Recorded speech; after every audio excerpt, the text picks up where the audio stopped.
broadcast. It's a broadcast, not a podcast. Everybody get here. We got Cannibal tonight. AKA Sauce God. Yeah, it's going down. Big Homie Star. Episode 16.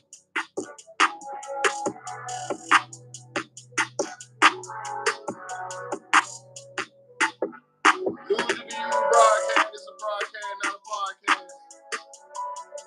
Yes, sir. Here with another one. Another banger. It's gonna be a good one.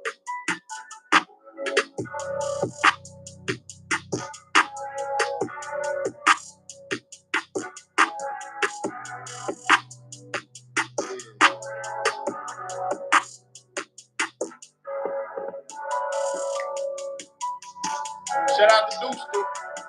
Deuce on the beat. Shout out to Deuce for providing all the tracks. News you can use broadcast. This is a broadcast, not a podcast. Everybody joining in, make sure y'all double tap their screen for me. Double tap their screen like the live for me. Everybody double tap the screen. We got Cannibal tonight, aka Sauce God.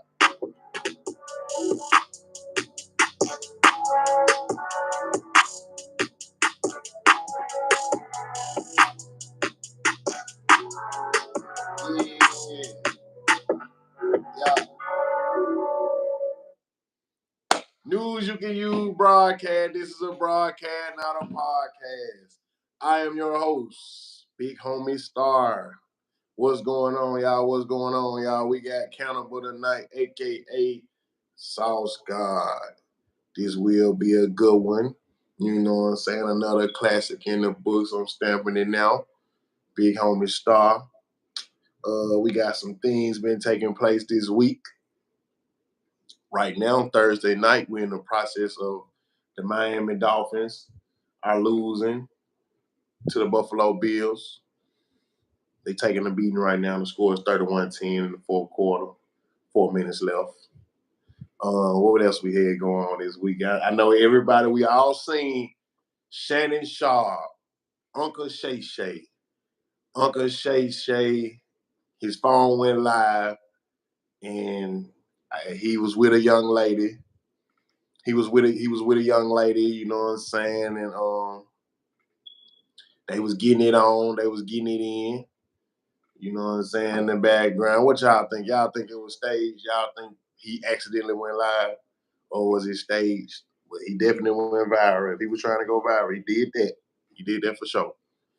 News you can use broadcast. It's a broadcast, not a podcast. We're finna get Cannibal in here. We finna get Cannibal in here. Let me refresh y'all memory just in case y'all don't know or y'all might have forgot who Cannibal is. He's done a lot for the city. He was making a lot of noise, you know what I'm saying? He came after me, after my time, and he was merging, you know what I'm saying? He definitely was merging, but we're going to get into it. We're going to let him tell his story, you know what I'm saying? And y'all let y'all hear from his point of view of how everything went. This what I'm going to do. I'm going to break it in just like this. Before I do it, I'm going to do this. This is what I'm going to do first, y'all. Fresh out memory of the era I was talking about. He came in the game with this art. He got a lot going on with this artist. Shout out to Boogie. Free Boogie. I'm flying in the film. Get him, Boogie. Say I ain't getting money. I bet your own tell you. Get him, Boogie. Get him, Boogie. Get him, Boogie. Okay. Get him, Boogie. Get him, Boogie. Get him, Boogie. Like that. Get him, Boogie. Get him, Boogie. Get him, Boogie. Okay. Get him, Boogie. Get him, Boogie. Get him, Boogie. Like that. Get him, Boogie. Get him, Boogie. Get him, Boogie. Okay. Get him, Boogie. Get him, Boogie. Get him, Boogie. Like that. Get him, Boogie. Get him, Boogie. Get him, Boogie. Okay. Get him, Boogie.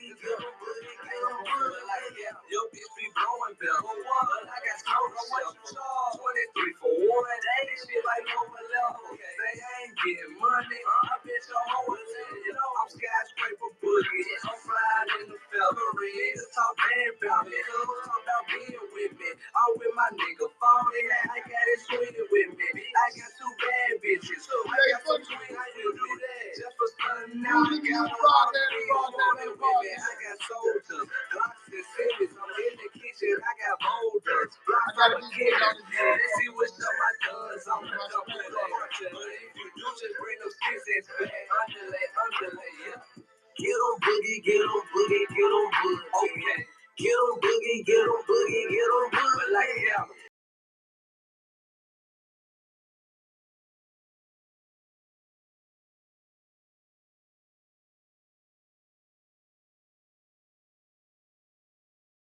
Like yeah. Get on boogie, get on boogie, get on boogie. Okay. Get on boogie, get on boogie, get on boogie. Like my jeans full of nacho. After head box, so beat the block and I'ma do me. And that's why I do it. You know me, I work on. But tonight ain't about Boogie. Tonight is about Cannibal, a.k.a. Sauce God. Tonight is about Cannibal, a.k.a. Sauce God. Oh, you know what? Get the lights up, get the lights up. Cannibal, a.k.a. Sauce God. Tonight, News You Can Use broadcast. This is a broadcast, not a podcast. I'm the man, B. I'm the man, ho. I'm the man, B. I'm the man, ho. I'm the man, B. I'm the man, ho. You know who I am, B. I'm the man, ho. I'm the man, B. I'm the man, ho. I'm the man, B. I'm the man, ho. I'm the man, B. We got Cannibal tonight, y'all. You know who I am, B. God damn it, ballin' out the fucking gym. Try to stage an act and I'ma break a fucking limb. Girls say, can you see 'em? It's the AM to PM. Been forced to the BM. Niggas wish they could be him. You a pimp, underclassman, yeah, fresh meat. She know I was ballin' out in Central like Tim P. Watch filled with Tyler Stones. All these diamonds on. Not the fuck Tanisha sister. Don't mean to do diamond wrong. Took her to my home. Showed her my collection. What y'all know about She this said she shit? wanted to fuck with me. She heard my confession. Damn, no sexy. But while I found her mouth got wet. Wanna suck it, so I let her like the alphabet. Tell them do the set. What the fuck is cute? We got Cannibal tonight. News You Can Use broadcast. It's a broadcast, not a podcast. With another banger. Man, these things pussies like a appetite. I'm the man, ho. I'm the man, B. Put the lights up. I'm Put the lights up.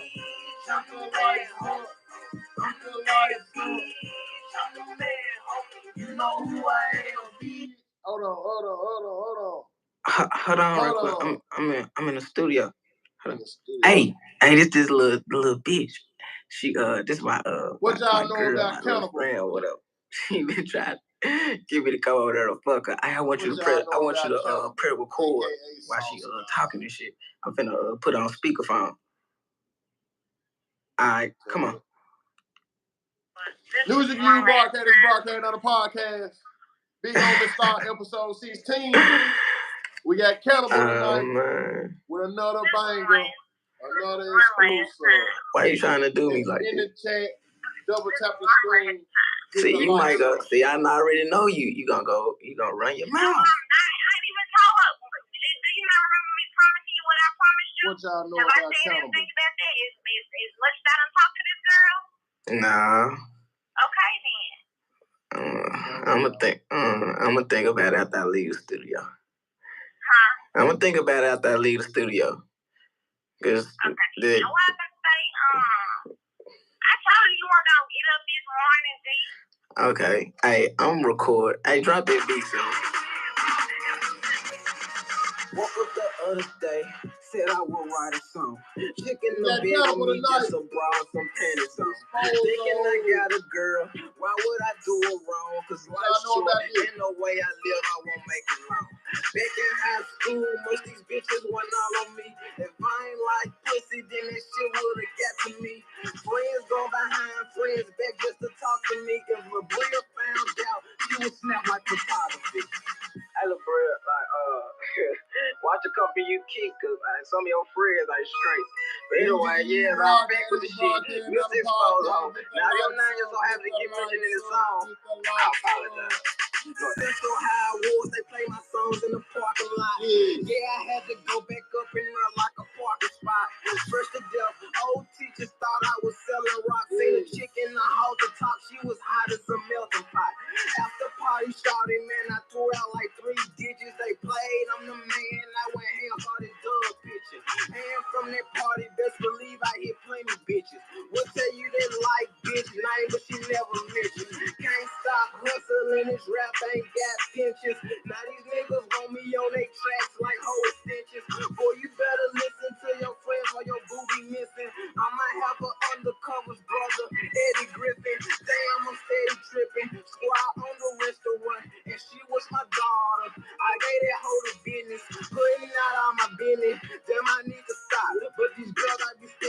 ticket. You can ask my pops. If you gonna take his word from it, you take a nigga word from it. That I ain't even around all the time. He Cannible, he'll tell you, nigga, I hit 4 bitches in one day, nigga. Fuck around you. I know y'all wondering what the name's at. Here they come. I'll tell you about the candy store later, though.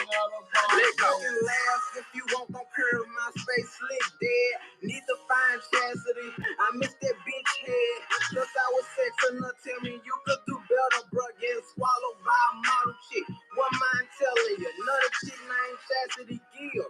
Go to school with me. 21 for the beans. It ain't shit she wouldn't do for me. From the bread to the bed. Didn't matter. She fuck with me. Met another chance. Damn, I ain't hit. I'm 2 for 3. Now back to this catty story.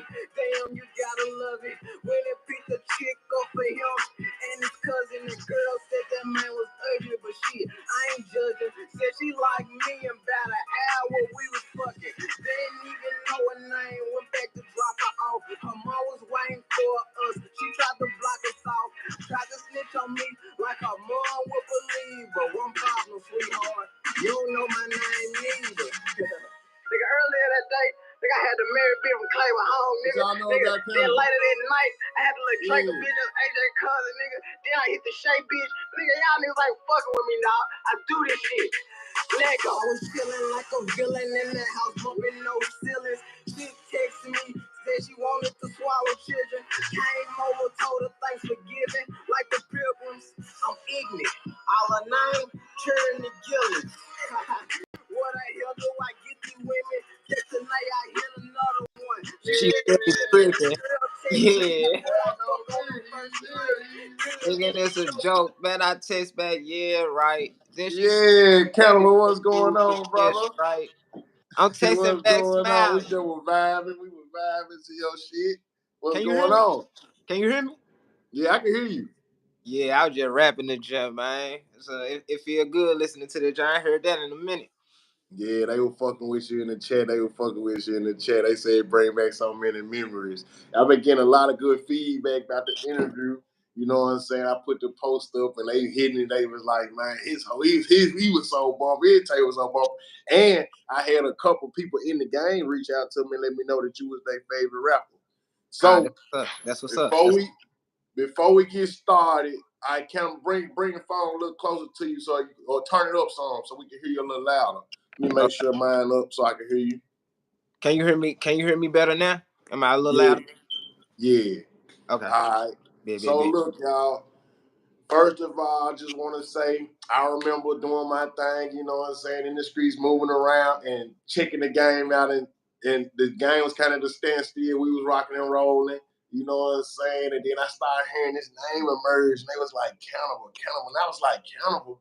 I was like, Cannibal. And they were like, yeah, you know what I'm saying? He popping. So, you know, you was one of the first people I seen that did it without doing it the exact same way we done it. Like you was at school, you know what I'm saying? You was at U of M, you had the schools popping on another level. It was like, damn, when I look back at all your shit, you was doing some of the same shit that I had done. You know what I'm saying? Just doing it in a different part of the city that I wasn't even looking at because I wasn't, you know what I'm saying, touching that market, you know what I'm saying? But you was definitely doing it. Them census days, you was doing it. You know what I'm saying? You got in that mix, but like I feel like you got in that mix like quick. You know what I'm saying? Like you got in that mix quick. Like you came in, you weren't playing no games. You know what I'm saying? We seen you go from Cannibal to vegan, from Cannibal to Sauce God to vegan, and it's a blessing to still have you here. You know what I'm saying? So before we get started, I just want to give you your gold flowers that never die in front of everybody.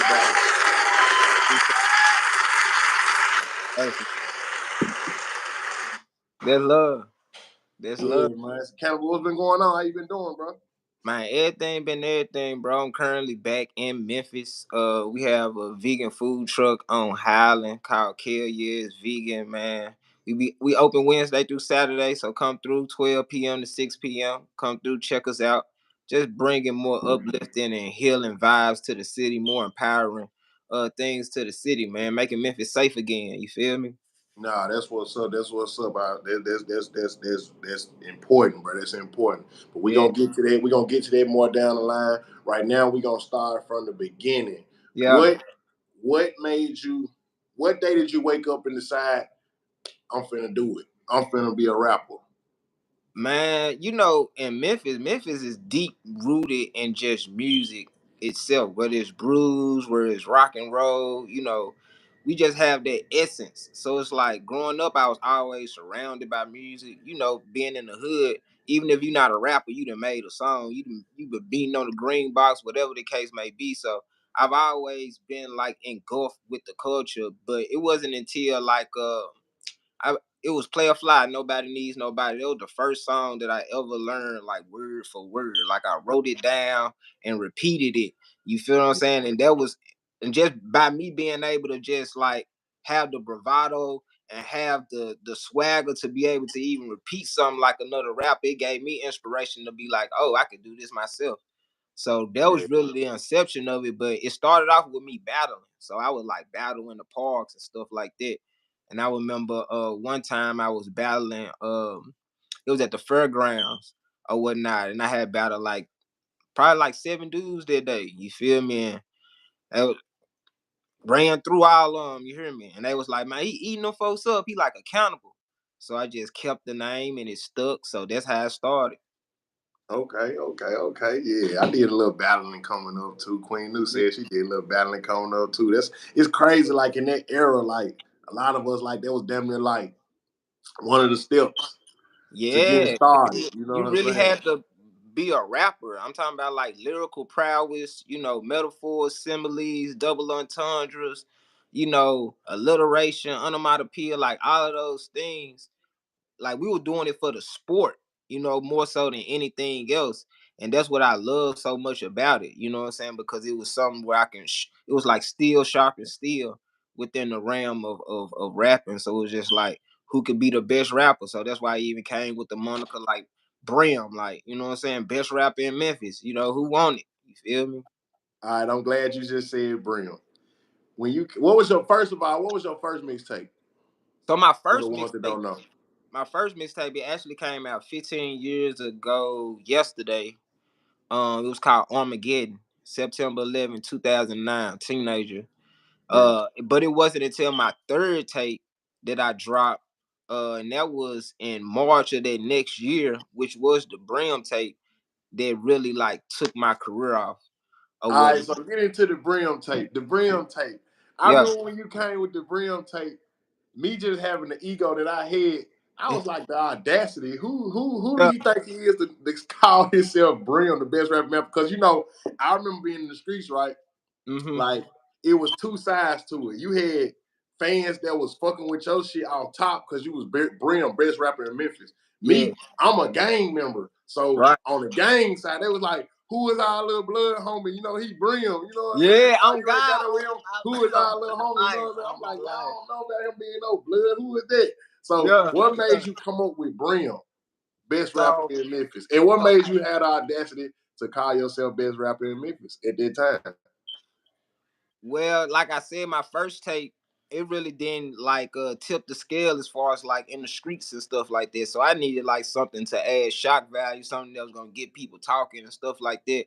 And my dad, he used to always eat the Brim's chips, the Memphis company, they got the chips or whatever. Mm-hmm. I Mm-hmm. always just and I'm just in the house, me being a Pisces, I'm just so creative. I see it and I turn it into an acronym. I'm like, oh nah, best rap in Memphis. That's it right there. So I run with it, you know what I'm saying? And I'm like, put out Brim, but nah, I'm not blood. But all the bees related that gave me a buzz. For all you niggas that hated, started acting thug, long lost relative. You don't know me, cuz. And like it Yeah. was just crazy from there. You know what I'm saying? Like Yeah. like on the gang part, people was affiliating me with certain things, and then it was just like on the musical standpoint, folks was like, who he think he is. You feel me? So it was a lot of Yeah. people that was coming in that was saying no, he not. A lot of diss records from rappers, all kind of shit was going on. So Yeah. it was something to get the people like going. You know what I'm saying? It was also something that I was standing on, and I'm still standing on. You feel me? Nah, that's what's up. That's what's up, bro. So I'm the man. Mm-hmm. What inspired the track I'm the man? So man, I'm glad you even asked me this. So I'm in the Bay. I'm at my homie Jet house. Jet, he was the producer that I linked up and we just started a tandem. We was just like Gucci and Zay Tobin. We was like Jeezy and Shawty Red. We was like, you feel me, like Jay-Z and Timberland. And his brother Liddy was listening to a lot of, because my music was more like battle rapping. You know what I'm saying? Like I'm just trying to have the hardest bar. But literally, he said at that time, he was like, man, you gotta have something that's gonna get the people going. That's easy. They can easily remember it. You know what I'm saying? And then he had played this Ace Boogie song at the time. I forgot what song it was. I think it was it might was Rhyme Bustin' Serves. I don't know. I think it was probably Rhyme Bustin' Serves. He was like, you know how this easy is, easy on the ears, is you know what I'm saying? Like something that somebody can easily, you know what I'm saying, rock with or whatnot. So I was like, okay, something catchy, somebody can affirm within themselves. Okay. So he played the beat. That's what came up. I'm the man, ho. I'm the man. Yeah. Oh, and then we would used to go to the club and really like promote it, because back then it was like you got to get your music in the clubs. Like DJs was like Definitely. super important. You feel what I'm saying? So being able to rub hands with the DJs, being able to pull up with your hood or whatever the case may be, and just have that type of atmosphere being created when the music was played was everything, because it created a domino effect within the minds of the people. So even when we was going to the clubs and a lot of people didn't know the song, but I done brought my whole hood with me. It feel like everybody knows the songs. Everybody in the motherfucker jumping up and That's down. what it was about then. It was about the movements. It was about the movements. If they seen y'all rocking, they got with it. Nah, That's for hard. real. That's hard. So what was if you remember, like what was like one of the first DJs that really gave you some action in the city? You know what I'm saying? Gave you some spins and shit just on the love. They had a name for themselves, or they had a big platform at the time. So DJ Young Rich, he was going crazy. Young Rich was the man. He was the man. Yeah, he was going crazy. So he was the person who actually broke I'm the Man. And then we had a relationship to where, okay, you my DJ, and then when you getting booked for shows, I'm getting booked for the show as well. You feel what I'm saying? So like that what gave me a lot of exposure, because at first I was doing like a lot of free shows, you know what I'm saying? And back then doing free shows, I ain't gonna lie, bringing your whole hood with you, everybody paying $10 to get in and stuff like that. It's like, damn, these folks making a lot of money off of us. You feel what I'm saying? So but it paid off, because now I was in demand. So it went from me doing free shows with Young Rich to now I'm getting paid for shows. Now DJ Yo hit me up for the shows. Now Billy and Chaz, they throwing rounds. They hit me up for the show. Now Sean Gunn hit me up for the show. Now Rico Owens hit me up for the shows. So it was just, now Jay Bizzle hit me up for the show. So, and I was doing them at like 300, and I was kind of like the cheapest dude doing it back then, because everybody else like Dolph was charging 5,000, Boo Dirty was in the 1,000, Dunn. So I was able to get more shows booked. So like I started calling myself 3 times, because shit, I was getting them just at least 3 shows a weekend type shit. Yeah, you was rap hustling. And you was showing. Yeah. And you was showing them that shit, you can get this same impact with me. You know what I'm saying? That's how you be in that wave up right there. So what I seen with you early on is that it ain't take long for you got into the mixtape hosting. Like so who you had what made you like get on that business aspect of it to go get you a Trapaholics or a bigger ranking, like, because I know when me and Boo Dirty went and did the screen, we only went and did the screen because Dolph did the screen. We didn't even know you could go pay and get a DJ screen. We just thought you had to be called by them. So we thought only people like Yo Gotti and Jeezy them and shit could get a DJ screen. So what made you get into the DJ hosting so early on in your career? Because I'm a student first, you know what I'm saying? So I seen you go get Scream. I seen Dolph go get, Scream and all these other bigger ranking and all these other people. And I'm like, okay, well, that's the blueprint to it. And I just love that mixtape sound. Like mixtapes was everything, bro. I'm talking about Dipset, T.I., Jeezy, Round Nose era and stuff like that. Like, to have a DJ certify your mixtape was everything. Gangster Grills, all that, it was crazy. It was like, that's how you get recognized. But I had to build up to even get to that point to even be able to afford a DJ. You feel what I'm saying? Because man, it was something when I used to go to the clubs and I used to hear shit like "Bang on the Hater, come on," you know what I'm saying? And then how DJ Scream was talking shit over and then they were bringing it back and all that shit. I'm like, that's hard. And then you going bar for bar. I'm talking about you ain't leaving. That's got to be one of the hardest verses in Memphis history. I'm talking I about that appreciate whole it, bro. barbecue scheme I was appreciate ignorant. it. I'm talking about ignorant. So it's like folks like y'all showed me, and then it was just like I'm going to do the same thing. I'm a follow behind them in their footsteps. So that's the route I went, and you know the DJs embraced me for sure. That's what's up, bro. That's what's up. Yeah, you definitely got to be a student of the game. And just looking at your catalog, you definitely was a student of the game. And you ain't take no shortcuts, bro. You know what I'm saying? So, I Exposure 304. Where did that come from? What inspired that? Because that's the type of shit I was on. I had one of them type of songs that I never got to put on the tape because it got leaked back then. They was getting Yeah, leaked. You get your homeboy the CDs. It yeah, got yeah, all yeah. spread over before I even put it out. So I never even put it on the tape because everybody knew about it. So Right, what inspired you to come with it? man. Exposure 304. Man, it was just like a lot of stuff that, like like back then, even now, you know what I'm saying. But women then got to a point now where they worse than the men. You feel what I'm saying? Like they dog, they doing what they do.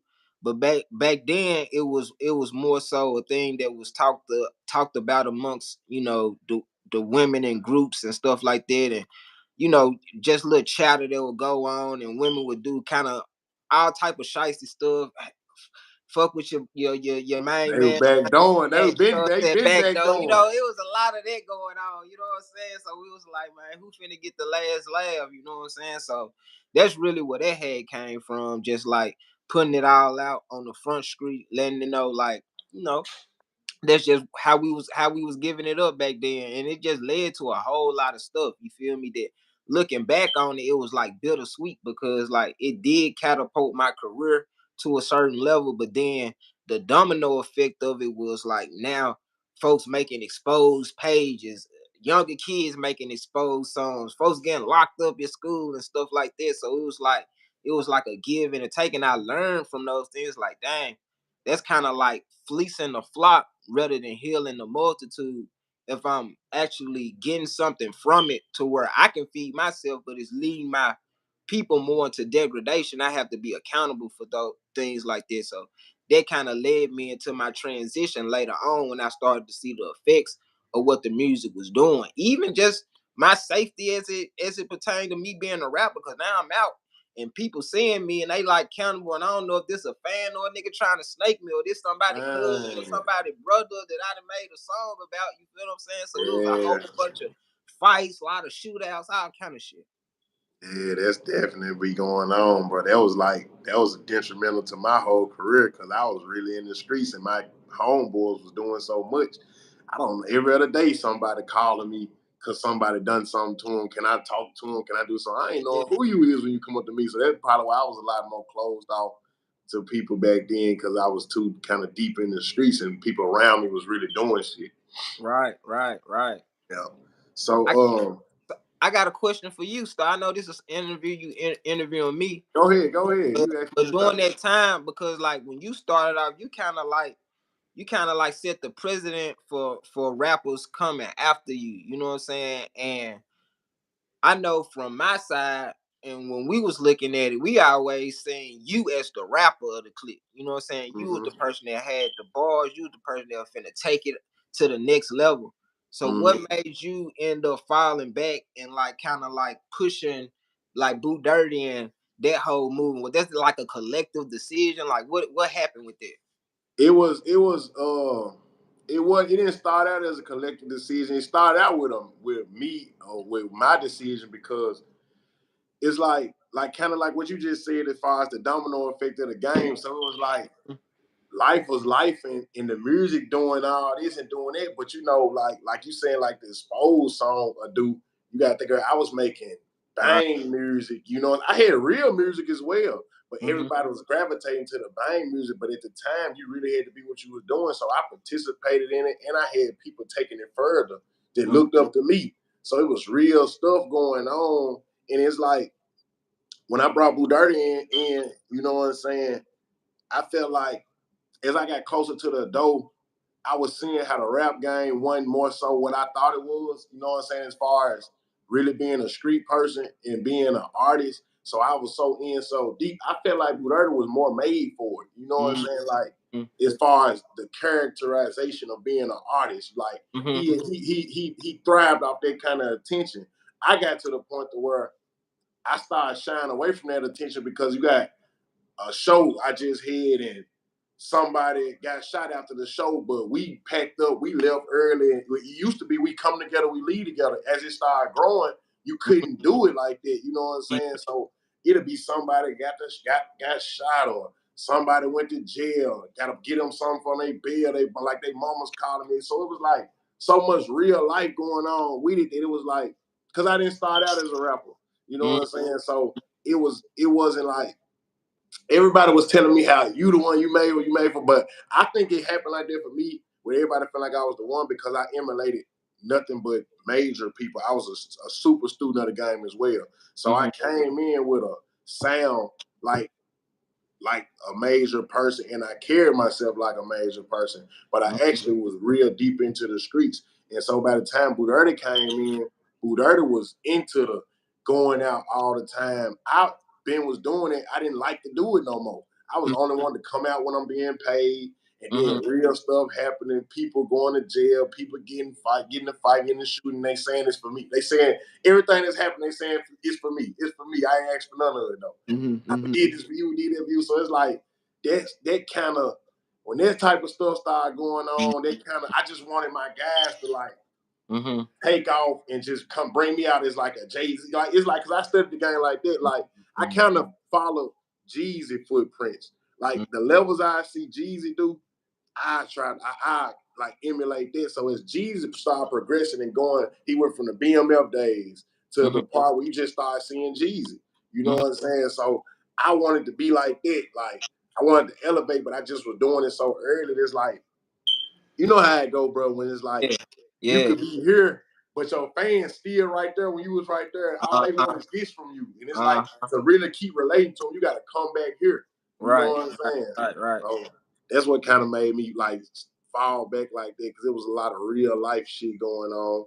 And I felt like I'm gonna give you the game, you do it, you cool with doing this right here. I just like to come out and do this right here. So you come out, you do this and you do that. But then it also caused a lot of the rapper relationships, like the out of town rappers and shit. They'll love me for my music, but I wasn't into hanging with them. Who heard it was cool with hanging with them. You see what I'm saying? So that's how that kind of happened. It was like when I started going to Atlanta with the artists and shit, where they want to hang and kick it as if we teenagers. You know what I'm saying? Like, but in Memphis, where we from, this shit come with real shit. Where they from, it's just rap. It's just music. Right. So, that's what kind of had me falling back like that. Man, I appreciate that. I've been wanting to ask you that question for years. I appreciate that. It make a lot of sense, man. We'll get into it a little later, but that you being a life path 7, that makes a lot of sense now. You know exactly. You know what I'm saying? I ain't learned about that till later. You know what I'm saying? I Yeah. learned about all that just in 2019. You know what I'm saying? But I learned once I got on that type of time, I learned that the choices and decisions I was making, even when I was blind, I was still walking the path. Exactly. You know what I'm saying? That's what makes it true, because it's Yeah. consistent with fact. Because you can look into your life and see, oh, okay, this was serendipitous. This was divine alignment. Because I've always been moving in this. This is just a reaffirmation of what I already knew, but I'm just being reminded. You feel me? So Yeah, nah, that's real. That's real. That's news you can use. Y'all listen, getting you some real game. So, Cannibal, what made you go from Cannibal to South God? What made you go away from Cannibal and go into South God? So around 2015, I released a project called Sauce God. And when I released that project, it led my career to be able to travel within the region, within the southern region. Because at first, when I was doing shows and stuff like that, it was within a certain market. So I would go to Arkansas, I'd be in Mississippi, I would be in different parts of Tennessee, whether it's Chattanooga, MTSU, whether it's Militant, wherever the case may be. But this Project Sauce God, I'm in North Carolina, I'm all through Florida, I'm in Texas, I'm in all these different places. And I went on this screen greet tour with Bigger Rankin. It was me, it was Rollo, it was YFN Lucci, Free Lucci, it was Young Greatness, rest in peace to Young Greatness, Pee Wee Longway, and my boy Chaotic. So we would stake the lake with it for real. You know what I'm saying? It was just a whole transformation of how I was talking, how I was walking, what I was doing, how I was doing it. I was going crazy with the drip. I had the blazer, the suits and shit. And like everybody was calling me Sauce God everywhere I went, even though, Cannibal was my rap name, but I was just putting that shit on and they was just like Sauce God. So it kind of stuck, you know what I'm saying? But later on, when I actually moved to LA, after the 2016 Memphis Hip Hop Awards, I had won Artist of the Year. I had beat out Moneybag. Uh, I think CEO was nominated that year. Yeah, he was fresh in the game. Yeah, he was nominated that year. Black Youngster was nominated that year. So it was just like, man, I didn't accomplish what I said that I was gonna do. I said I'm the Brim. I said I'm best rapper in Memphis. My peers, the award people, they giving me my, you know what I'm saying, flowers or whatever the case may be. Now let me transition, go somewhere else, and take over a whole nother coast. So I end up going to LA in 2016 doing it was the BET Awards, and I performed on the side stage of the BET Experience, and I loved it so much I just stayed. So it was me and my homie Chicago, and Shout out man, to Chicago. That's my dog. yeah, man, Shot City. Shout out to Shot City, man. We was able to really, do some beautiful things with music and have music be able to lead to us being able to open other businesses like car dealerships, like hair salons, things of that nature. And we did all of those things in LA. So by me going to LA and having like a change of environment, and now I'm able to be able to view myself from outside of the hog pen, because in the South, I didn't even realize how indoctrinated it was. I didn't realize how docile. You won't know when you just hear it, you won't know. You'll Right. think that's life. You'll think that's life. I didn't know how enslaved we truly were. You feel what I'm saying? So it's like when I'm going to LA, it's a whole different change. I'm talking about mind, body, and spirit. You know what I'm saying? The weather different. I'm eating different. I'm around different They're people. different. Yeah, exactly. So it's just like a lot of the cells that were lying dormant within me, they started to awaken. And it just came with a whole new transformation. So I was really embodying the sauce God. The sauce was how this shit was just screaming through me. And the God was the realization that I'm not just a drop in the ocean, but I'm the whole ocean in the drop. You know what I'm saying? Yeah, yeah, for real. Now that's hard. That's hard. I remember being in LA. Like when I was telling people about the time when Buddha got up with Akon, I was already in LA like 6 months straight. You know what I'm saying? And we were staying in a mansion rooming house. You know what I'm saying? And Shy Yeah, had a room in there. You know what I'm saying? yeah, I remember him telling me what he was finna do with you. You know what I'm saying? That's what he was on. Like he trying to like, man, I'm trying my artist. I was like, damn, like Shy one of the last ones left that I see still pushing it CEO movement and believing in somebody, because it had got to the point where majority of the people that we going to pay and shit out of town start getting into the whoever was putting the money up here, like you need to be the rapper. You know what I'm saying? Mhm. But he was still Right. believing like that. You know Hmm. what I'm saying? So I remember that, bro. Out there with West Coast Weezy. You know what I'm saying? Like, yeah, I Yeah, remember that. yeah. So, Shout out to Weezy Wee on God. all right. So before we get into where you at now on the spiritual side, I want to touch on this. They're going to hear about this, like on the documentary when you spoke on. You got to a point in your career where people might didn't know you had, like you could have went to Wall Street. You know what I'm saying? You got that type of intelligence, but you made this name for yourself in music. But you also had a way with women. You know Hmm. what I'm saying? It's gonna put it like that. Yeah. So how what got you to that point to where you understood that you had that kind of way with women to where you can make a lifestyle for yourself off of women at that time? Man, just because how women just naturally gravitated towards me, and I was always around a woman, whether it was my friend or somebody that I was intimately involved with. So, you know, it just led to a lot of things, whether it was a street team, whether we making moves together on some other type of time, you know what I'm saying? So it was just like I was always just like this lover person that was just so nice with words. You feel me? Like a wordsmith. I had a gift of gab, so it was just like whatever they was doing whatever for me. You feel me? So that's how that spun off, and you know, with the school and stuff like that. I was going to University of Memphis, and I had got on academic probation because the music had jumped off the way that it did. Because now I'm having to sleep in my car so I won't be late for class the next day. I'm pulling up to the UC, you know what I'm saying? Like it's getting hectic. So it's just like I gotta make a decision. Like, am I gonna pursue the music full time, or am I gonna go ahead and do what I said I was gonna do, what I promised my mom I was gonna do?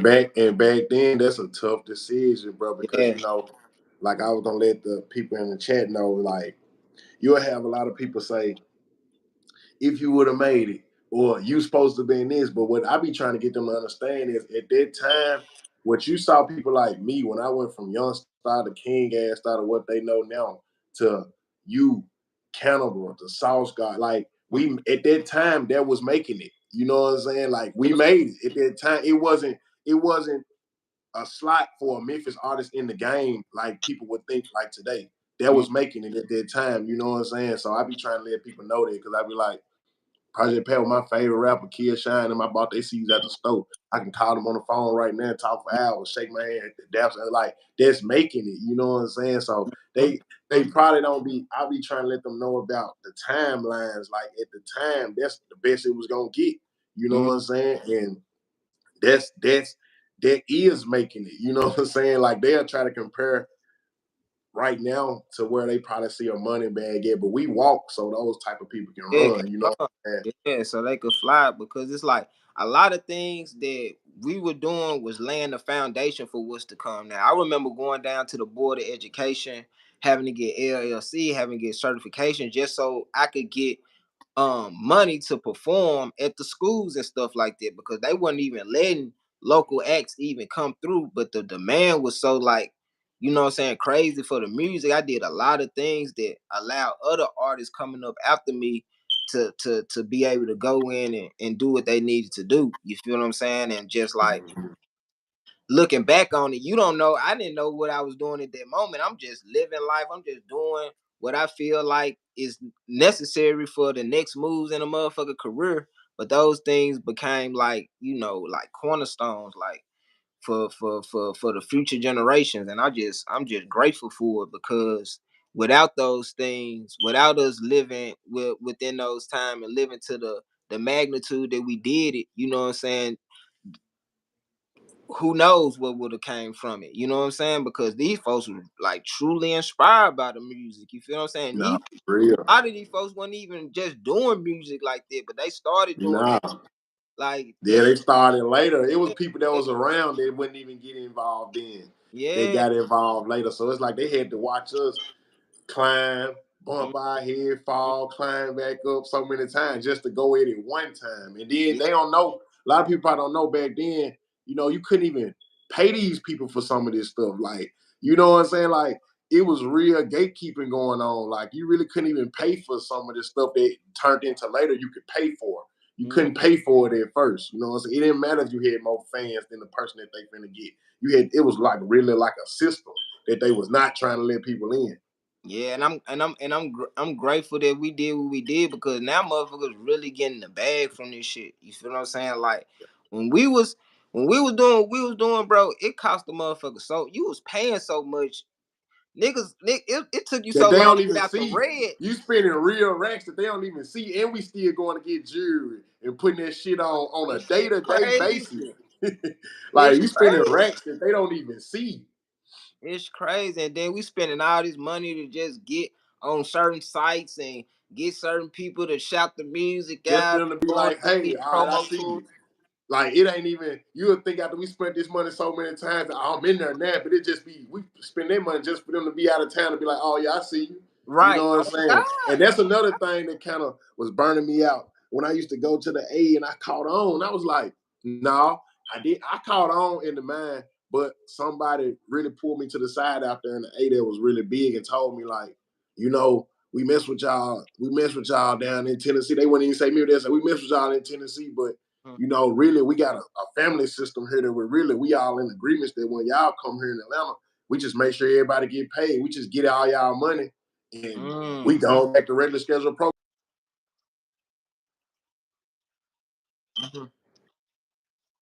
Out here every weekend, y'all really getting their money, y'all spend their money, but this is a play. We're gonna make sure the DJ get paid, the strippers get paid,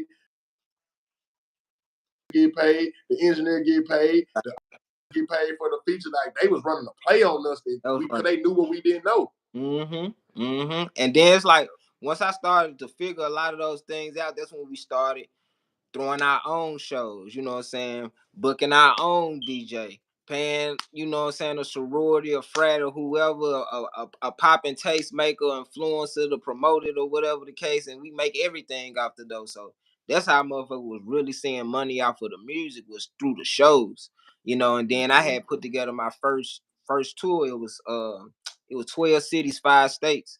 And from there, it was like, okay, this is what I'm doing. So I was like, all right, I'm doing this full time. It ain't no more school. This what it is. So that's what all I was doing from there, just doing tours, doing my own tours and headlining them joints. The buzz was that crazy. So yeah. So throughout your music career, what would you say is your biggest song? So I just dropped a song last year called Spiritual Flex. It ended up going number 75 on the charts. So I cracked the top 100. Yeah, so the music going crazier now than it's ever been. You know, and you know that's a hard transition to make because everybody try to keep you where you was, but you was step into a new light and for you. But just all they want to do is take you back, but the numbers will be there and everything. Like what I'm doing now, you know what I'm saying, with the show.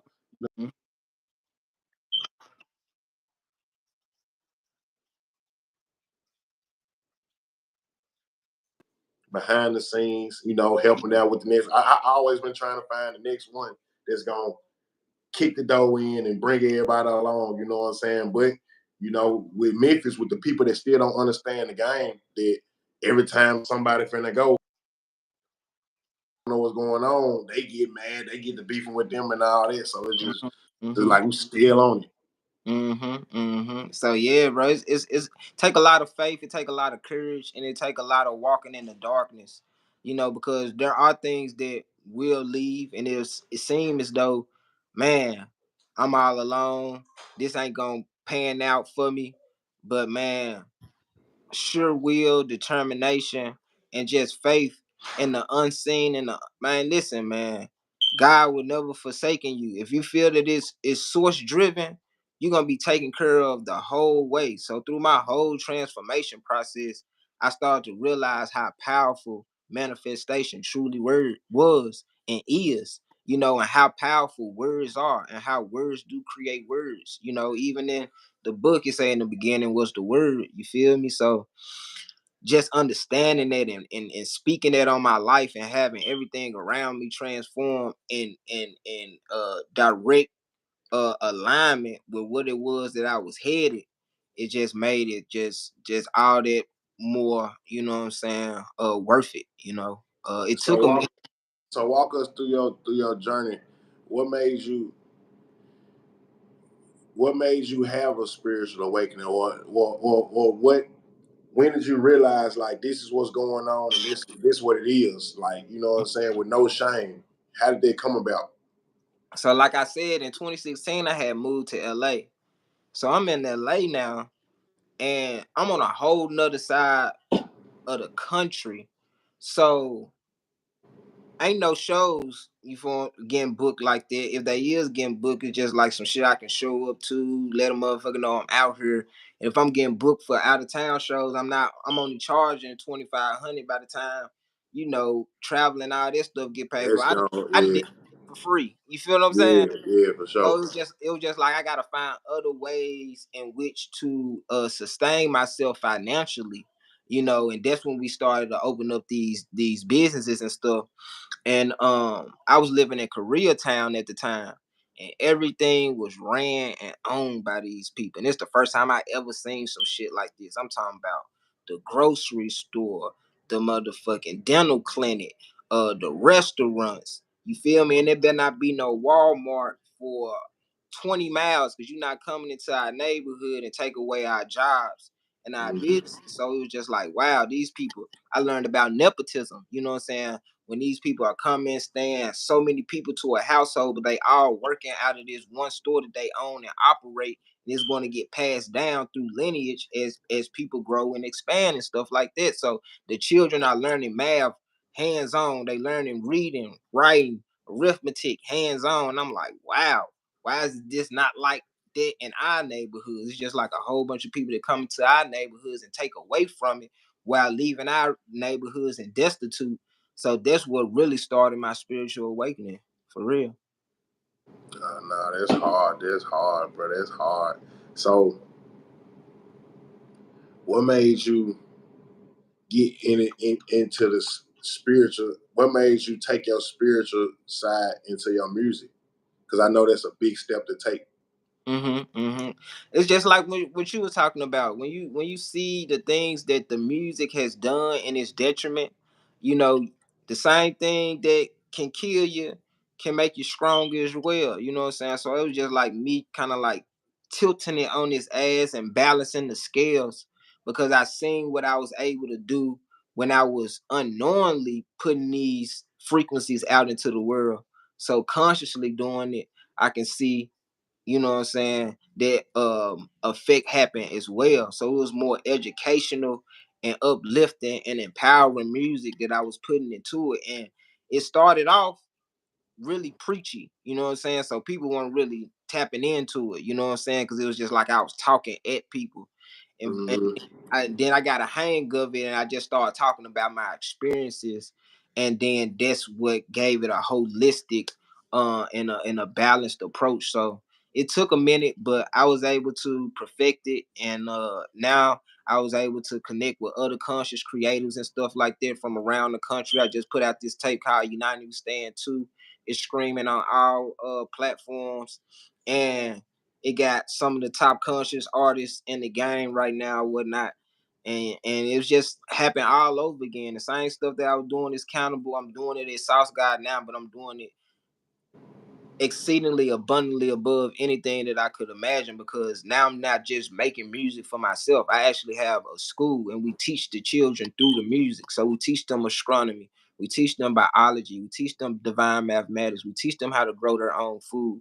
We're all teaching them through a curriculum that was made based upon my book tapes, which are albums with books that's connected to it. So the songs serve as study guides for the children to be able to subconsciously program the music into their psyche. Yeah, that's hard, bro. That's hard. That's hard. So, what do you feel about the music game today? Mm-hmm. Like more so from on the Memphis side. Like, do you feel like the game is going forward at a standstill or going backwards? I feel like I feel like we're in a great point right now. You know, I feel like there's not only culture that has been created in Memphis, but also industry that has been created in Memphis. You know, the other day I just left from a spot called the Factory, and shout out to the Factory. I just inked the production deal with them, but they just flipped over a whole church. You know what I'm saying? They got production studio in the joint. They got engineering rooms in the joint. They got photo shoot rooms in the joint, and it's like a coalition of um videographers, photographers, artists, and they've all come together.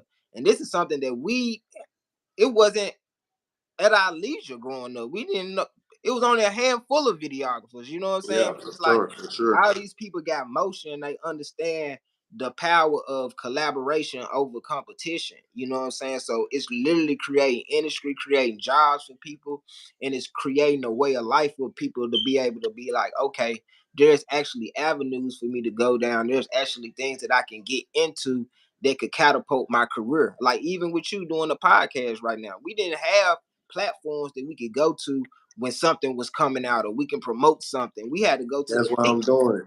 you know That's what why I'm saying? I'm doing it. Yeah.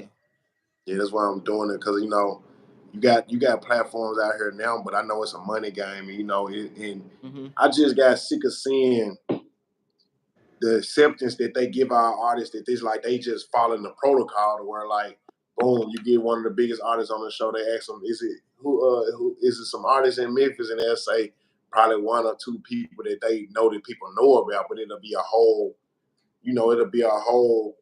bunch of people in the city that we all know about, but you gotta go through hula hoops to get your name in. So I just made a platform for people that's really doing it, or for people that's still doing things that's not in the industry like that, but like to come from our version of the industry to come on and let people know what's going on, where you at, we still here, you know what I'm saying? You got this going on there right there because it's like I feel like they taking the game away from the people. When I say they, I'm just saying the people in charge.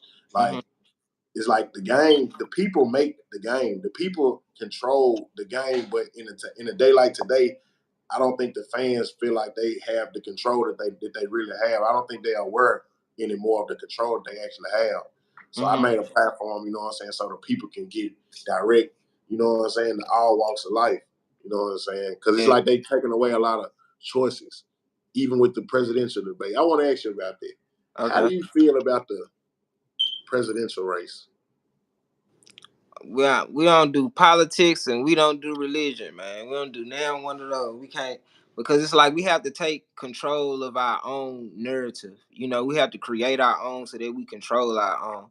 And a lot of these systems have been created and juxtaposed of what it is that we stand for, who we are. We 3/5 of a person. We all this shit is in the Constitution. You know what I'm saying? A lot of this shit has not been rewritten. You know what I'm saying? So it's like when something has been created against you, then going into it thinking you're going to change it, it's only going to change you. So it's like it's about us collectivizing as individuals to build community. Common unity creates community, and create our own parties, right? Because the thing about it is we don't have anybody that we go back to. We don't have anything that we report to as a community. Everybody's just for themselves. So until we create that for ourselves, what is it that we're actually asking for? What is it that we can actually say, this is what we want, this is what we standing on, and if you don't do it, then you don't get our vote. Every Even if me and you talking about it, you gonna have a opinion about something, I'm gonna have an opinion about something, then that's gonna be it. We're gonna talk about it and then we're gonna go our separate ways. There's no Yeah, places where we're actually meeting as a group, as this party that says this is what we need, and this is what is going to fulfill the necessities of the community at large. So until we unify amongst ourselves, there's no need for us to be going to somebody else asking for somebody else to do something for us that we haven't even done for ourselves. So yeah, so nah, for real. Nah, for real, bro. It's deep. That's deep. What's your life path number? I'm a life path 5. I'm 5. Mm-hmm. Okay, you're a Yeah. 5. Yeah, I'm a 7.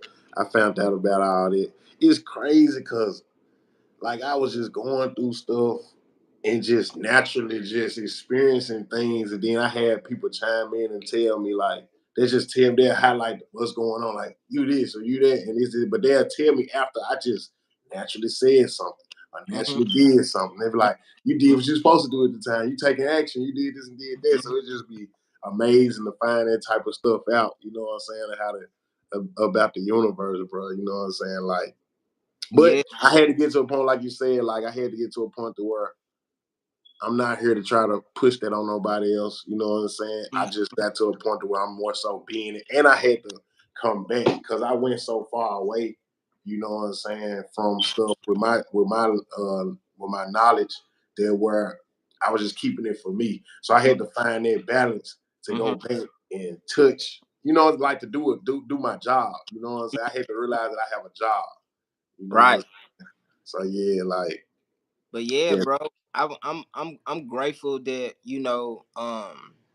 I was able to experience your come up and just witness what it was that you meant to the city from just a fan standpoint, and then later on to find out that what your life path is, and find out what your sun sign was in astrology, because it all makes sense. You know what I'm saying? You're a Scorpio, bro. You feel me? So Scorpios delve within the darkness, they delve within the shadows, they have a connection to that ancestral realm. So it makes sense why you would make the songs that you would make, like All I Got. You know what I'm saying? Because it's like you have a certain connection with the dead. You feel me? You have the Yeah. ability to talk to spirits. You feel me? Yeah. You're a life path 7, so you're a more introverted person. You're a more isolated person. You're a more introspective person.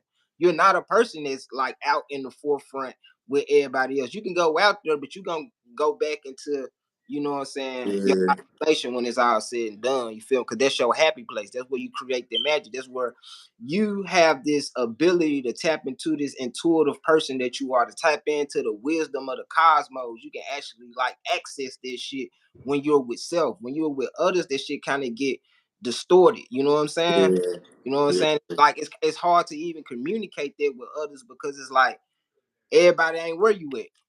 Yeah, nah, for real, bro. And I had to learn that, bro, because I'd be in some dangerous places and situations, but it was like out. It's like I would be shielded.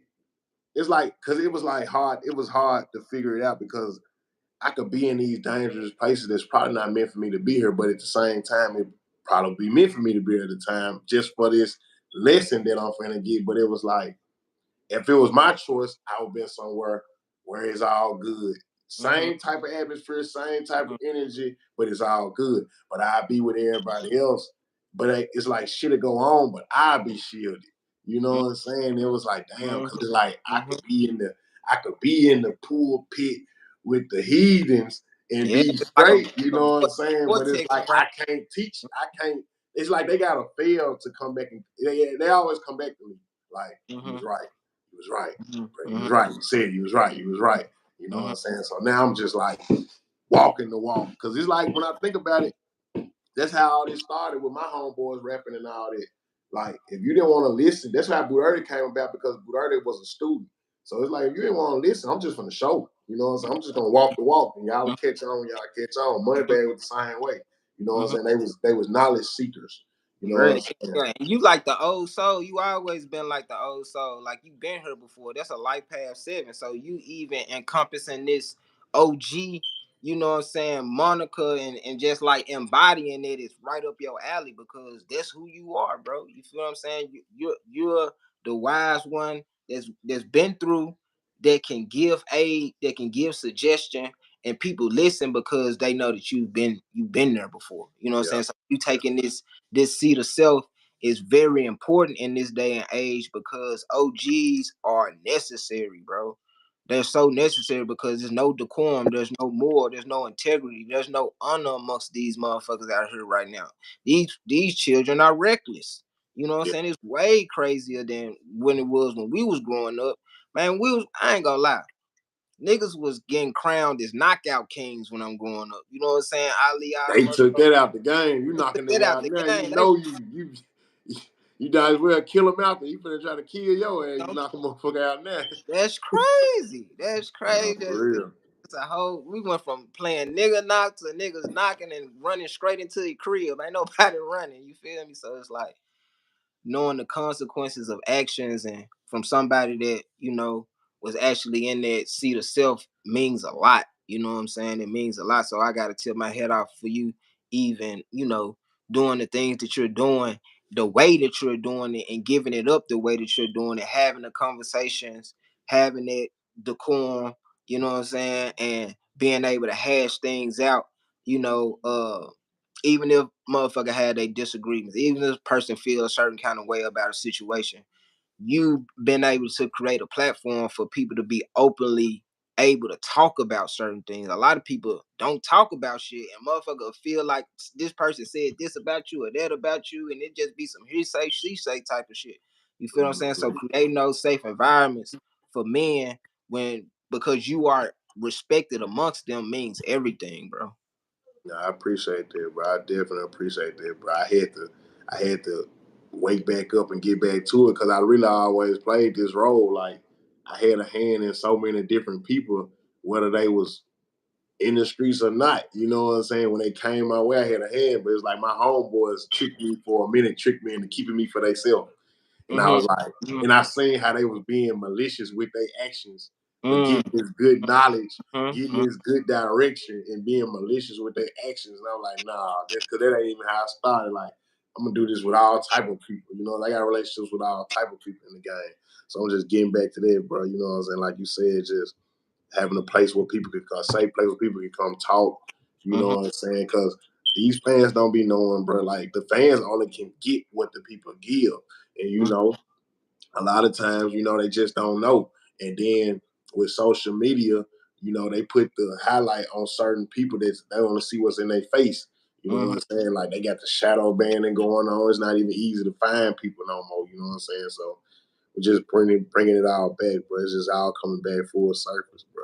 It's all coming back. And like even when we talk, bro, like with 9/11 coming up, you see what I'm saying? Like that was all in the stars. You know what I'm saying? All in the stars, man. Wow, that was all in the stars, bro. Somebody For down real. here says what happened to DTR. That's a great question. So Dreams Turn Reality, it was started by me and Shy. And Shy ended up taking it by the reins and, you know, doing some more things with artists who went on to get signed, you know, like AR the Mermaid and stuff like this. So, you know, DTR still doing their thing. You feel what I'm saying? I'm no longer a part of DTR, but there is the inception of how I started, how I branded myself, the business behind what it was that I was doing, and it's something that was instrumental in my growth. So, you know, I'm always here to, you know, continue to represent the brand for what it meant. You know what I'm saying? When it first started out, because that's everything that I am. Dreams turn reality. I'm a Pisces. You know what I'm saying? I'm a Pisces with a Virgo moon. So it's all about bringing creative ideas to the surface. So yeah. So it's still around, you know what I'm saying? Shy still doing this thing for sure, for sure. So did you how many artists do we have on DTR? Right now, currently, I'm not sure. I'm not sure. I'm not sure. I'm not 100% sure. I talked to him the other day, but we ain't even talk about music. We talked about some investments and some, you know what I'm saying? Y'all real life partners. So with the journey you on now, would you work with the industry if they was to like to come try to get you and like throw a bag your way, like, or you strictly do independent? Like would you be open to working with the industry?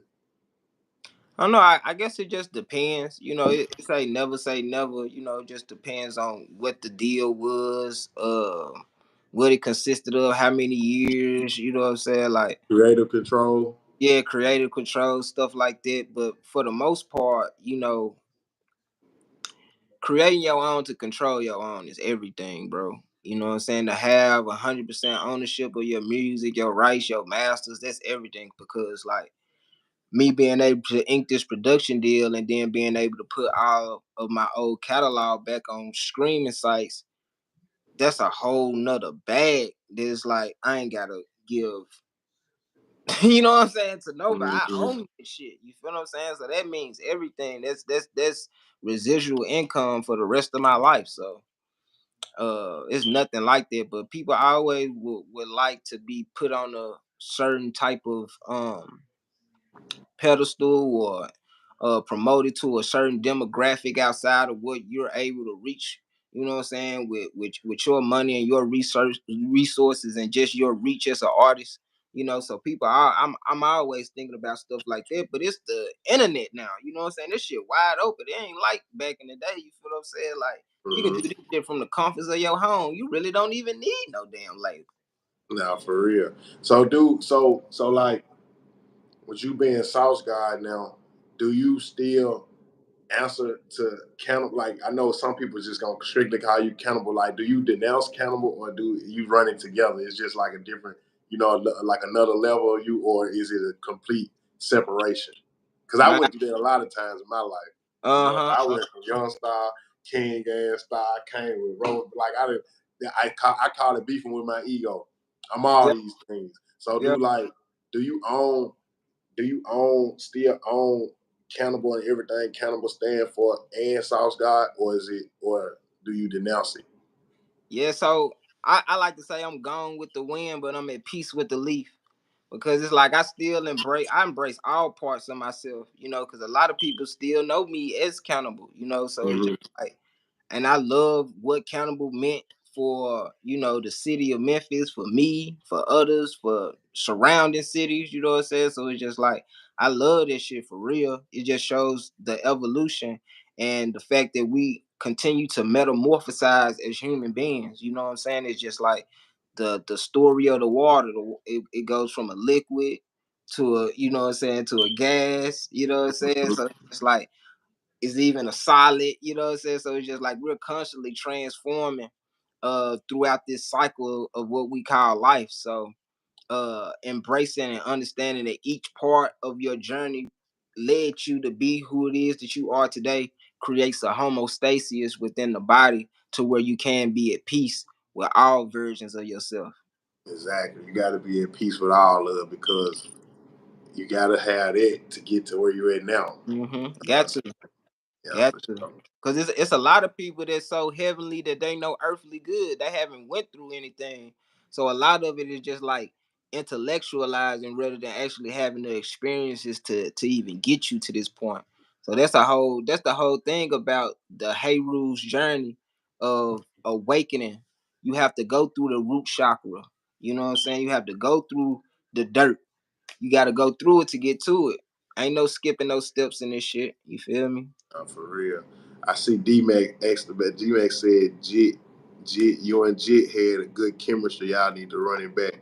Who Shout is out to Jit? shout out to D I'm man. not familiar. I'm not familiar with Jit. So Jit is the producer that I started off with. I was just talking about him earlier or whatnot. I actually just left from his house today. That's so crazy that D Mac said that because I told him the same thing. We gotta run it back.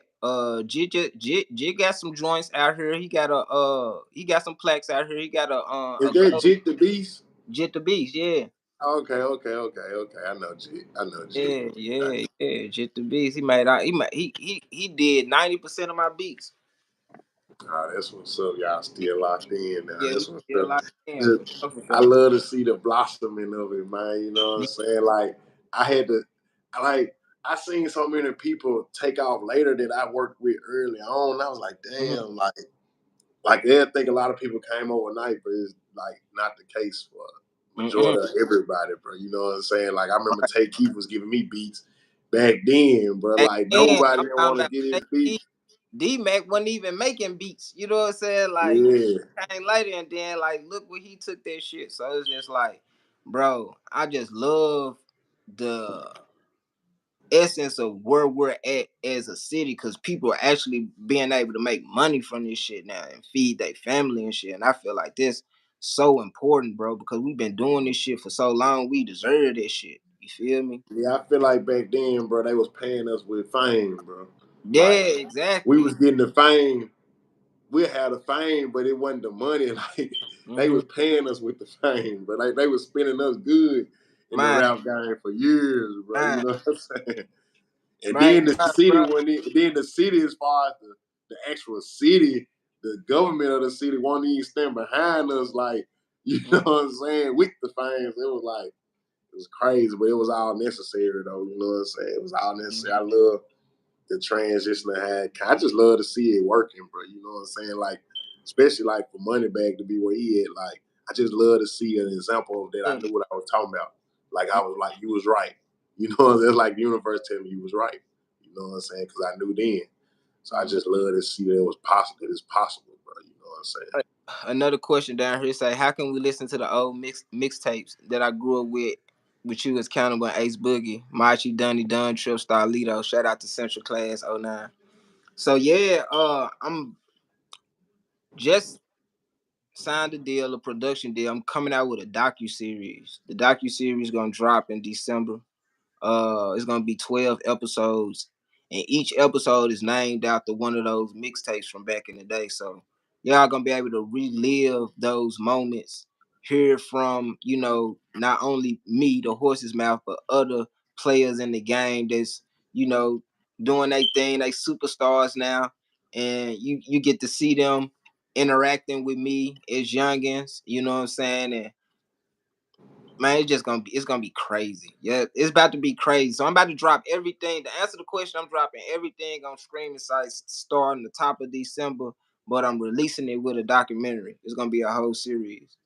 Nah, that's hard. That's hard. And by this being my show, you know, because I'm still a student of the game with the Mhm. shows and all that, so I like to do mine how I like to do it. Well, I took you back, took you forward. Now we're finna go back again. Okay. Kobe and LeBron. Yeah. How I did Kobe and LeBron come about? Who man, made the call? Who reached out? How, like, give me the whole spiel on how Kobe and LeBron came about. the streets reached out. That's all they was talking about. That's all they was talking about. Cannibal and Ace Boogie, they gotta do a song together, they gotta do a tape together. Who harder, Cannibal and Ace Boogie? I remember even Moneybag had made a post. He was like, man, what if Cannibal and Ace Boogie get together? Which side y'all gonna choose? It was crazy because it was just like we was the two young niggas at the time that was really like going crazy. And he was from the north, I was from the south, so it was just like we had to go and link up and make this shit happen. Free Ace Boogie, by the way. Yeah, free Boog, man. I started out. I gave them that get them boogie at the beginning. They been asking me for that boogie interview. That's my Yeah, fault. man. Yeah, man. I'm gonna He'll give be it out to soon. them. He coming home soon, man. He coming home soon, man. But yeah, so it was really big because it was like when I was coming up doing that MySpace days and then Facebook, Twitter, and stuff like that, man. Boogie, he was bigger than Gotti at one point. That nigga was on that Gucci Mane shit. That nigga had like 16 tapes. I went to the club one day. Boogie was performing. He was at club performing at Club Kahula. Man, the whole everybody in the crowd got the spray shirts with his lyrics and stuff on it. I'm talking about they rapping that shit word for word, bro. I'm like, yeah, dude, got this shit. Dude, hard. And he was playing with words too. He was cold with the wordplay. So it was just like, yeah, let's do it. Let's do it. So we ended up doing it. And from there we was able to go on like a high school tour. So we was doing like different, like we did Craigmont. I think we did like West Side. We did a lot of it's on the documentary. We're gonna see it on the documentary. We did a lot of shows together, or whatever, that came from us being able to collaborate, and it helped both our careers or whatnot tremendously, because after the tape that we did, that's when I went in, was able to get the DJ bigger rankings and the gangster grills and the trapaholics and all of this stuff, because now not only was the high schools and the colleges bumping it, but now the streets bumping it like crazy. You know what I'm saying? So Yeah, back then was when you got with Boogie, was Big Row involved? Because I remember when we used to record at Big Row Studio and everybody wanted me and Boogie to link up like that. We still end up doing, but Big Row wasn't having that shit. Big Row did not want people working with Boogie. yeah, Big Road. I ain't gonna lie, Big Road had one of the best sounds in the city. Like if you needed that good mixing or whatever the case may be, go through Road. He had a top tier studio. He had that sound. So yeah, Road recorded us. He recorded all the songs for that joint. He did a few beats on that joint too. And he did half of the beats, and then Jit did half of the beats. Shout out to Big Road, man. Shout out to Big Road. Yeah, shout out to Roe, man. Roe, if you're watching Roe, if you see this, I want to give you your flowers. I know how you feel. I know how you feel, bro. I know. I want to give you your flowers in front of everybody, Roe. We is not gonna leave you out. Nah, I But we can't leave had, out. Can't yeah, leave out. pretty nice to Everybody big was Roe, coming man. We had pretty nice in there with Roe, man. But Roe fuck with me though. I through. gotta say that though. So Yeah. when y'all did Kobe and LeBron, I know that was a competitive thing. Didn't Mm. y'all have like a little battle or something after that? Yeah. It kind of got like into some street shit after that, but then we ended up, you know what I'm saying? And we ended up doing another Kobe LeBron. We did a Kobe LeBron 2 or whatnot. I'm gonna release that on streaming site soon too. But yeah, man, it was just like, like back in them days, it was all about being the one. You know what I'm It was saying? about being the one. About being the one. So you gonna bump heads with niggas. You know what I'm saying? Me and Don Trip bump heads. Like you gonna bump heads. You feel me? Man, you want to know some news you can use back then when y'all did Kobe and LeBron? Yeah. When y'all did Kobe and LeBron, because Boogie was my partner too. I remember telling Boogie, because I didn't know you like that at the time, but I heard about you. I saw your wave coming. I was like, I remember telling Boogie, like, Boogie, why you do that? He was like, man, you know, I'm just finna fuck with him and shit. Like, he was like, I said, man, coming for your spot, Boogie. I said, Boogie, you should have did no tape with him. I said, Boogie, you been trying to take your spot, bro. I said, you been trying to take your spot, bro. And Boogie was like, nah, I'm just finna do this right quick. And then, you know, I'm dropping so much shit. I said, Boogie, that nigga hungry. I'm telling you, like, he owns something. Like, he's sliding. I'm like, it's too early in the game for him to be getting that tape with you, Boogie. You know what I'm saying? I remember telling Boogie that shit, bro. Yeah. And what's so crazy was the outro song that we was supposed to do. It was supposed to have been Don Trip and Starlito on the joint too. We was supposed to do like a 4-way cage match. We had drove up to Nashville to do the song too. We ended up not even doing it, bro. It was some shit had happened at the show or whatnot. And then we didn't even get a chance to do the song, bro. But that shit would have been crazy having all 4 of us on the song at that time. But it was just so much shit going on and so many emotions and egos and stuff like that. It never happened. Yeah, man. When you know, Starlito, man, he detrimental. He's like he Memphis, and he was from Nashville. When he did the Starlito's way, that was classic. And then he turned himself into Starlito after that.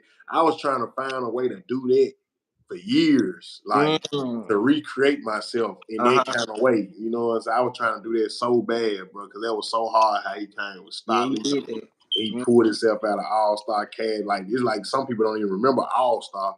It's just Starlito. Like, it just stuck. And that CD was so classic. You know what I'm saying? Like, yeah.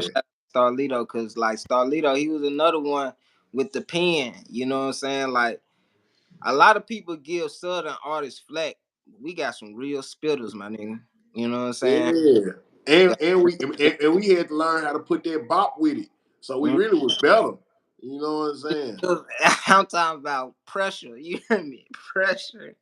Like, people didn't understand. Like, my favorite rapper was Project Pat. I knew Project Pat was harder than most rappers as a kid. Like, I knew the storytelling he doing. Yes. With his own style, the way he doing these words, and with that bop. Like, I'm like, the bop ain't even crazy. Like, in my mind, Jay-Z wasn't fucking with Pat. I'm right. Yeah, so for me to see Drake them and shit give Pat his flowers later and shit, like, that's enough for me. Like, cause Project Pat, bro, like, it's my favorite rapper all time. I remember when I met Gucci and Gucci said that was his favorite rapper too. I said, see, that's why I like Gucci. I can tell the way Gucci, it made sense when he said that. I was like, the way he played with them words and shit like that shit made sense, bro. Yeah, we definitely all played our part in the game, man. You know, it broke my heart when we had to go and got it, man. But a nigga got this shit from Got It because it broke my heart when Got It went at 3-6. Yeah. But we ain't even go and got it on no. Well, I ain't go and got it on no rap shit. It was about street shit. I thought it was at least, but it was a whole little game being played with it with people around us, some entourage and shit. Cause me and Got It, we had like an out of eye thing. Cause he used to let me open up for him, and he used to let people open up for him. I opened up for him like 5 times in a row. And like, yeah, that was crazy. But like that's them levels of the game, though, them steps in the game, though, bro. Yeah, man. I'm talking about what a time to be alive. Man, what a time to be alive, man. Like, they just don't understand the half of how you had to really do it, bro. How you had to be just to be like in the classroom and say here, like to say present. You had to do so much just to say here. So much. Man, I had 4 Young Dolph CDs in my car before I played one of them motherfuckers. You feel what I'm saying? I be telling people, man, like, yeah, put that we pressure. literally saw, man, me and Frugal Day, them, bro. Me and Frugal Day, we used to be out every day, bro. And we knew Daddy-O and Dolph, and we literally saw Daddy-O and Dolph go press up 100,000 CDs back then. Their first tape, not the one with Scream, the first one. Press up 100,000 units, bro, and put them in the street. They just were smart enough at the time to go buy the machine. We were still paying people to press them up for us. They just were smart enough to go buy the machine. You know what I'm saying? They pressed up 100K in the streets, bro. Like, them CDs was everywhere. And I remember by the time Dolph did his first show, at level 2 because he used to perform at Castalia. Once he did his first show at level 2, I knew it was on. You know what I'm saying? I remember Curtis Givens telling me and Booderty, like, Dolph won 5,000. Is he crazy? And I'm like, Booderty, like, man, you better not give him 5,000. Hell no, you better not give him 5,000. Booderty thinking about the money for himself, like, Yeah. you giving us 2,500 a piece. You better not give him no 5,000. And I remember telling, I remember Curtis pulling me to the side towards the end of the day and was like, Star, what you think? You think, man, dog, he want 5,000. He's standing on it. What you think? I said, give it to him, bro. I said, give it to him, because if you don't give it to him, he gonna get it anyway, bro. I said, they press, they play, they spend their own money on all their own stuff. I'm like, he can go get the. I said, you gonna fuck around. If you don't give him the 5,000, you're gonna force him to go book the club himself, one of these clubs, and he gonna make 50,000. And then you ain't gonna be able to book him for 5,000. Right. That's how Curtis Givens gave Dolph that 5,000 for that show at level 2. And that was his first show price, bro. I was at the show. I remember him throwing out the money. I remember he threw the money at the show. That was his first paid show, bro. 5K. 5K. And that was unheard of for a new, like, for an up and coming artist at that time to get that kind of bread. But it was 5K. Inside your city is wow. Yep. And then I remember that led to the census and all that. I stayed away from that census. That was y'all shit. Y'all ran that census. I stayed away but from the thing about I was so burnt out the club by the time census came out. I was sick of going to the club every night. Yeah. But census had to be the best club Memphis that had, for real. And I hear a lot of people say that, but you know why I realized that later? I wasn't into the college culture, bro. Like, I only pulled up to the college to go get my little female and go take her back to the trenches somewhere. It was a whole nother world on that campus. When I started going on the campus with Joe them, I never knew that this is what I was missing. Man, you know what I'm saying? That UC, the bench and all that, like, I didn't understand what I was missing. So they made me understand why census was so lit and so mandatory, because it was right there. The college kids coming, and like, I looked at it like majority of the street people weren't going, but they started coming later. And a lot of the street folks won't come because it had the dress code. You had the dress code. It was a lot of collar shirts, polos going on in there. You had to put this shit on. But I ain't gonna lie, that one time they had it was the cage match. But I think the Don Trip, Dolphin, Boo Dirty. The Don Trip, Dolphin, Boo Dirty jump. That was crazy. I think Memphis Meeks and DJ Q, they put the John on. Meeks and DJ Q put that together. Yeah, that shit was crazy though, cause that was verses before verses was even. That was verses before verses, for sure. You know what I'm saying? Like, to have those three giants at the time in the city that was all having motion, all there and senses at that one time, doing song for song. Don Trip go, then Boo Dirty go, then Dolph go. Man, that shit was crazy. Nah, that was crazy. I remember when they put that together. And they used to, huh? What you gonna say? I ain't never even told nobody this, but I ain't gonna lie. Boo Dirty had the hardest set. He killed it that night. Everybody went hard. Nigga, go we put that shit together. Man, we had a recipe that our recipe. Crazy. I'm gonna tell you our recipe. Yeah, what was it? Our recipe was my brains. Mm-hmm.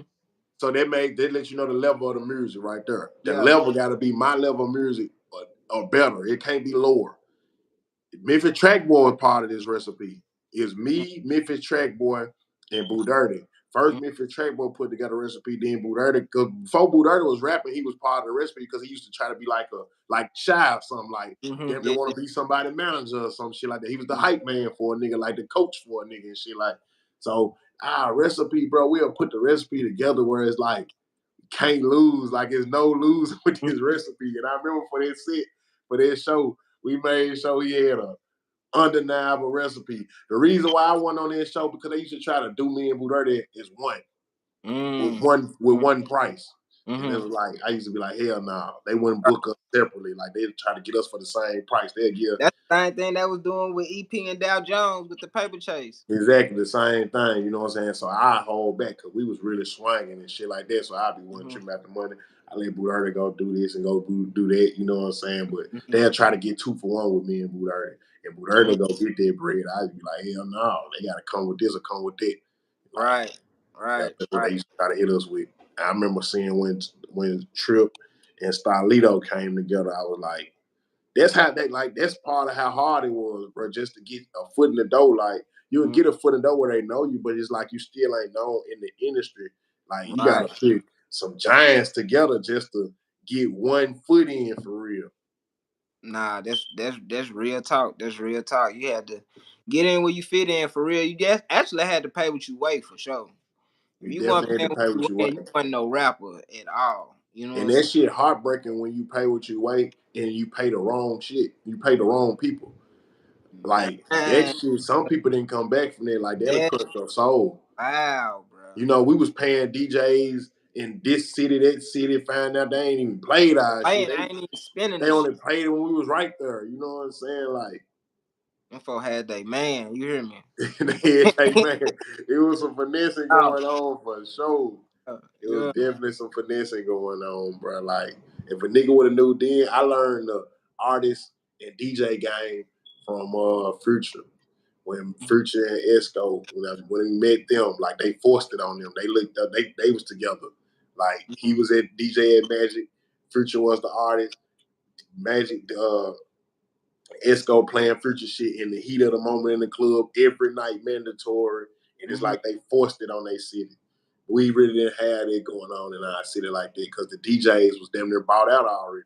Really, if you didn't know, a lot of the biggest DJs was bought out. I'm talking about DJs really gatekeeping. Like it was. Now they was bought out. Like they was under damn near, they was under handshake contracts with people though, for real. Like, for Yeah, real. yeah. And if they was locked in with a certain artist and you beefing with that artist, it's cutthroat. It's over with. It's no play.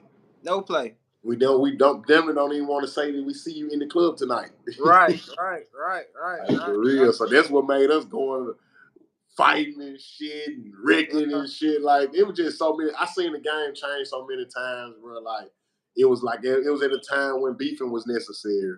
It was a time when hitting the club deep, beating ass was necessary. It was a time when that wasn't cool no more. It was a time when the music and the real life actions had to be equal. It was a time when they didn't matter. It's like they were just moving the goalposts, like Yeah. moving the goalposts. So I was like, as I was looking at this shit, I was like, I don't give a fuck if I ain't got Jay-Z money. I'm Jay-Z of this shit. On my side, I'm Jay-Z. Like, whether you like it or not, I'm gonna be pop out when I pop out. You're gonna see I still look good, still look nice. I don't gotta get the attention to fame.